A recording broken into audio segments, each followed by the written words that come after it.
In this video, we will discuss programming a handpiece block position on a DS7 touchscreen. There are two methods to access the handpiece programming menu. For the first method, begin by withdrawing the handpiece you would like to program. Then press and hold the blue bar below the timers. For the second method, press the menu button at the top right of the screen. Then select Equipment Settings and Delivery System. Select the holder position you would like to program. Then block number. Select the correct block position. Use the back arrow to save the changes. Press the Home button in the top left corner of the screen to exit the menu and return to the home screen.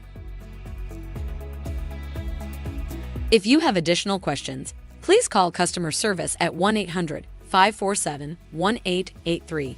A helpful A-dec associate is just an email or phone call away. That's one thing you can always count on.